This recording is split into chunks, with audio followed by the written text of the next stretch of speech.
Well, welcome viewers. Dr. JWA, theologist since 1994. Like and subscribe and help the channel.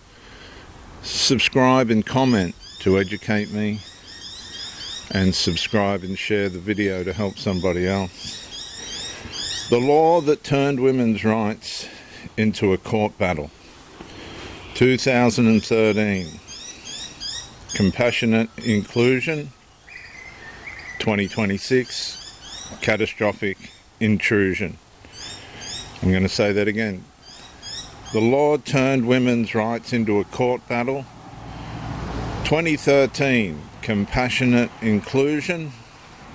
Compassionate Political Inclusion. 2026. Public Catastrophic Intrusion. Most legal transformations do not arrive wearing the language of harm.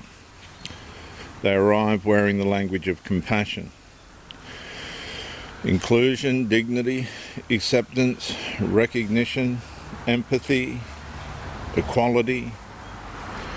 And few Australians in 2013 believed they were witnessing the beginning of a legal conflict that would eventually place women's sport, women's privacy, women's services, women's spaces, women's safety, and even the definition of women itself into courtrooms, tribunals, parliamentary inquiries, media battles, and public controversy. Yet that is precisely where Australia arrived. The question's no longer whether compassion was intended. The question's whether inclusion without boundaries eventually evolved into intrusion without limits. And this outline, this talk, examines the moral and legal progression from compassionate inclusion, political passionate inclusion, to public catastrophic intrusion. And it argues that a legal framework originally presented as protecting vulnerable individuals gradually evolved into a system capable of destabilising female exclusivity itself. The issue is not whether vulnerable people deserve dignity. The issue is whether dignity can be pursued by dissolving the boundaries which upon female rights depend. Because every right depends upon a boundary, and every boundary depends upon a definition. And once definitions become unstable, boundaries become unstable. And once boundaries become unstable, protections become unstable.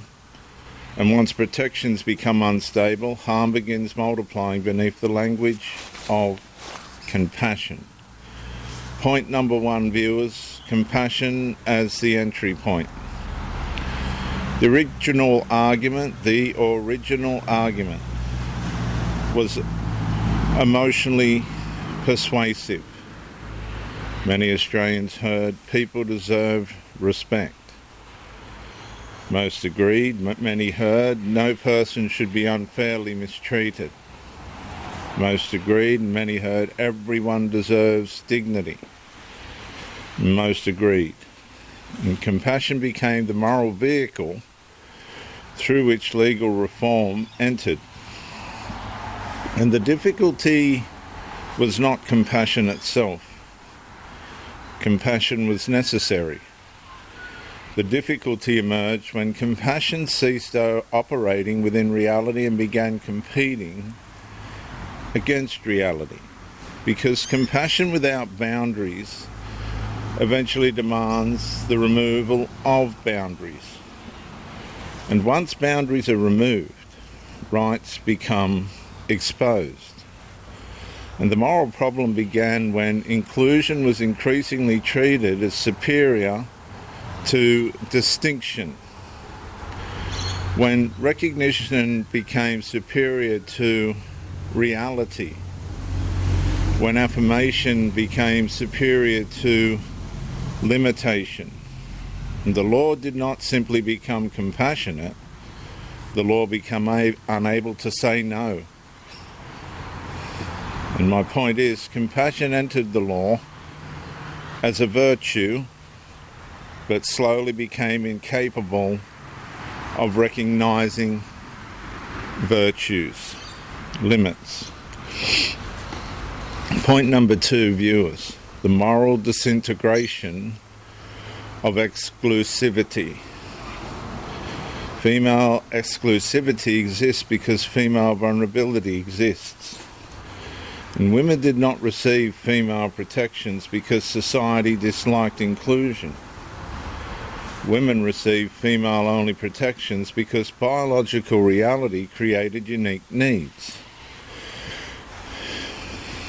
Female refuge, female prisons, female sport, bathrooms, change rooms, health services, female support groups, female scholarships, female advocacy organisations, and female-only digital communities. And every one of these protections depends upon exclusivity. And exclusivity is not the opposite of compassion. Exclusivity is often the mechanism through which compassion operates. And the ideological shift occurred when exclusivity itself became morally suspect. Boundaries became viewed as discriminatory. Distinctions became viewed as exclusionary. The ability to say female only increasingly required justification. The burden shifted. Women became responsible for defending boundaries that once required no defence. And my point is, viewers, the moment exclusivity became suspicious, female protections became vulnerable. Point number 3. The evolution from inclusion to intrusion. Initially, inclusion requested access. Later, it demanded accommodation. Eventually, it required compliance. Then opposition itself became the problem. And the progression followed a predictable pattern. Women who objected were increasingly labelled. Women who raised privacy concerns were challenged. Women who defended sex-based boundaries were investigated. Women who created female-only spaces faced legal scrutiny and punishment. And women who maintained female categories became litigation targets. And the law had crossed a threshold. It no longer merely protected identity. It increasingly regulated agreement. The issue was no longer inclusion. The issue had become compulsory participation. And my point is, viewers, inclusion became intrusion when boundaries could no longer be maintained without penalty. Point number 4. The injury architecture. The injury did not emerge in one place. It emerged everywhere female exclusivity mattered. In sport, women questioned fairness. In change rooms, women questioned privacy. In shelters, women questioned vulnerability. In prisons, women questioned safety. In schools, girls questioned boundaries. In services, providers questioned legal risk. And in public debate, women questioned whether speaking openly remained safe. The injury became existential, social, legal, institutional, economic, reputational. The harm was cumulative, not because every individual interaction created danger, but because uncertainty itself became permanent. Female certainty was replaced by institutional ambiguity. Women increasingly found themselves negotiating rights they once possessed automatically. And the point is, the injury was not merely physical intrusion, it was the collapse of certainty itself. Teaching point number 5. The paradox of compassion. I want to say that again. The paradox of compassion. The great paradox emerged the moment the movement began by protecting vulnerable people. Yet over time it increasingly produced competing vulnerability. One vulnerable group was protected, another vulnerable group felt exposed, one group's dignity was elevated, another group's privacy became negotiable, one group's recognition expanded, another group's boundaries weakened. And the law became trapped inside a conflict it had not properly resolved. Because compassion had been pursued without adequately preserving distinction. And distinction's what allows multiple rights to coexist. Without distinction, stronger claims consume weaker protections. And my point being, compassion became self-defeating when it abandoned the boundaries that made justice possible. Point number 6, the courtroom consequence. Eventually, Parliament's ambiguity arrived where unresolved legal conflicts always arrive, the courts. The courtroom became the place where women attempted to recover certainty. The courtroom became the place where definitions were tested. The courtroom became the place where Parliament's unresolved architecture was exposed. And women should never have been forced into this position. Parliament created the ambiguity. Women inherited the burden. The legal system became the battlefield because the legislative system had failed to preserve clarity. And my point is, when Parliament refuses to define boundaries, courts become responsible for repairing them. Point number 7, the restoration imperative.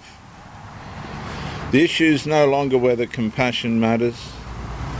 The issue is whether compassion can survive without reality. The restoration required is not cruelty, it is coherence. Women require definitions. Definitions require boundaries. Boundaries require reality. Reality requires recognition. And without that sequence, rights become slogans rather than protections. The law must return to a framework where female exclusivity is understood as a legitimate legal necessity rather than a suspicious exception. Because every female protection ultimately depends upon society retaining the courage to recognise female reality. My point being, rights survive only when the boundaries protecting them survive first. So this is my final consequential statement. The story of 2013 to 2026, and it will go beyond, is not fundamentally a story about inclusion. It is a story about what happens when inclusion loses its limiting principles. Compassion without boundaries became accommodation.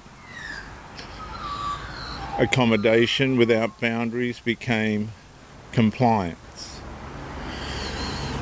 Compliance without boundaries became intrusion. And intrusion without boundaries eventually became conflict. And the result is a nation now debating questions that previous generations assumed were already settled. Not because women changed, not because biology changed, not because reality changed, but because the law was changed. And when law drifts too far from the realities it was created to recognize, the consequences eventually arrive in the most predictable place imaginable.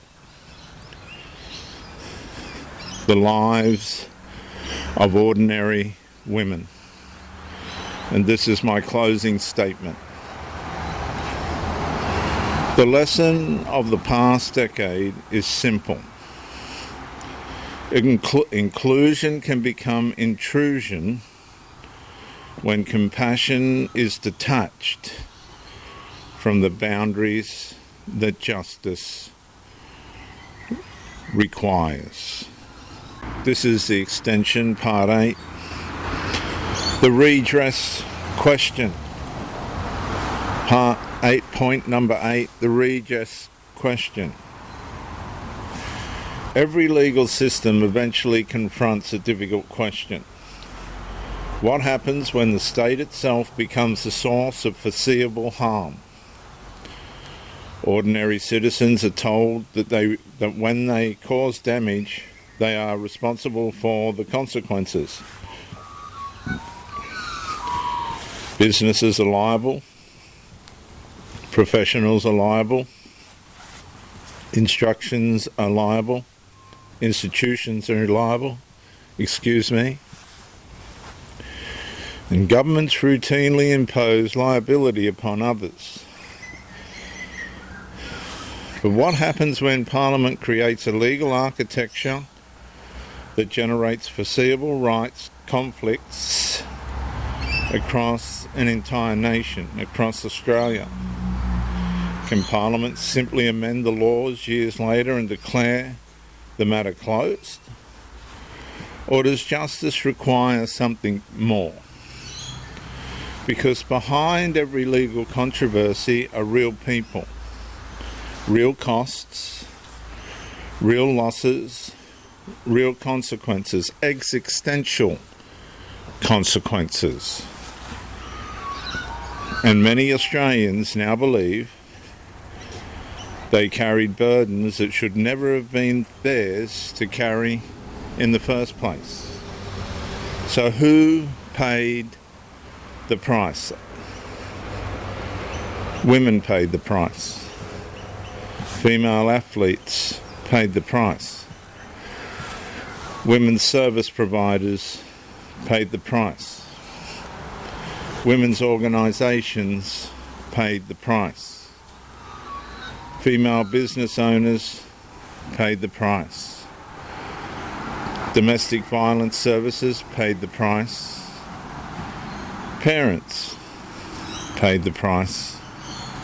School communities paid the price. Citizens defending sex-based boundaries paid the price. Some paid financially. Some paid professionally. Some paid psychologically.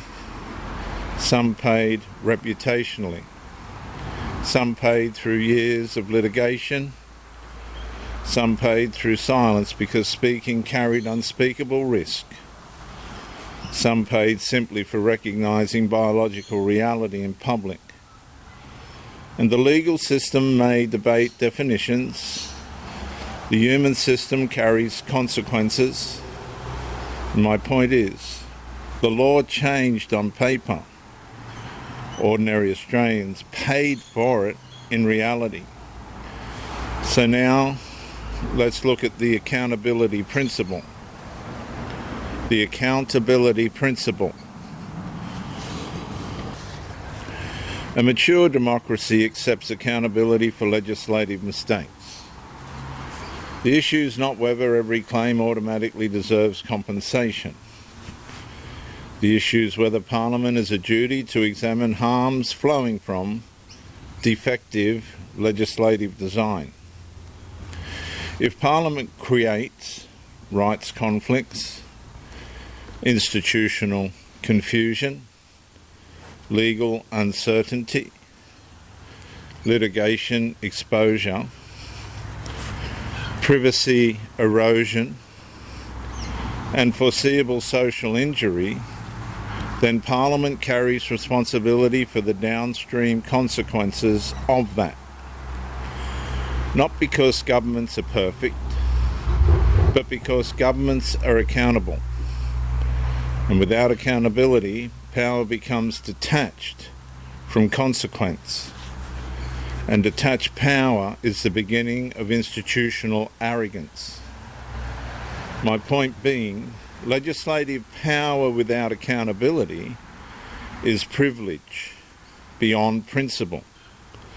And legislative power with accountability is justice and servitude. What should redress look like, given what happened in 2013? The objective is not revenge. The objective is restoration. A national review mechanism should examine legal expenses incurred defending sex-based protections, demonstrative business losses, documented reputational injury, institutional penalties arising from lawful sex-based distinctions, sporting opportunities lost through policy conflicts, privacy violations where female protections failed, and other measurable harms flowing directly from legislative ambiguity. And every claim should require evidence, every claim should require scrutiny, every claim should require lawful assessment, fair, lawful assessment. And justice does not mean writing blank cheques. Justice means recognising legitimate injury. My point being, compression is not a compensation. Excuse me, viewers, I do apologise. Compensation is not a reward. Compensation is society acknowledging that harm has occurred. So now let's look at the moral question. Imagine Parliament publicly announced tomorrow, we have reviewed the law, the framework was defective, the rights conflict was foreseeable, the ambiguity caused harm, the law will now be repaired. One question would immediately follow. Who carries responsibility for the years already lost and the harm already caused? The women who paid legal bills? The businesses that collapsed? The athletes who lost opportunities and never have them again? The organisations punished for maintaining female boundaries? The citizens dragged through investigations and litigations? If nobody carries responsibility, then justice becomes incomplete. Because correction without accountability teaches institutions a dangerous lesson. Cause the damage today, repair it tomorrow, pay nothing. And a civilization governed by justice cannot operate that way. My point being, viewers, a repaired law may protect future victims. Redress recognises the victims already created. My final redress verdict for those that are still here: if Parliament concludes that women's sex-based protections were weakened by defective legislative architecture, then restoration alone is insufficient. The law must be repaired. Rights must be restored. Definitions must be clarified. But accountability must also follow. Because justice is not merely preventing tomorrow's harm. Justice is recognising yesterday's harm. And a nation that restores the truth while ignoring those injured by its abandonment leaves the work unfinished. And my point is, in closing, a government may change a law with a vote. It cannot erase the consequences of the law without accountability. I'm Dr. JWA, theologist since 1994. Like and subscribe to help the channel, my work. Subscribe and comment to educate me. And subscribe and share the video to help somebody else.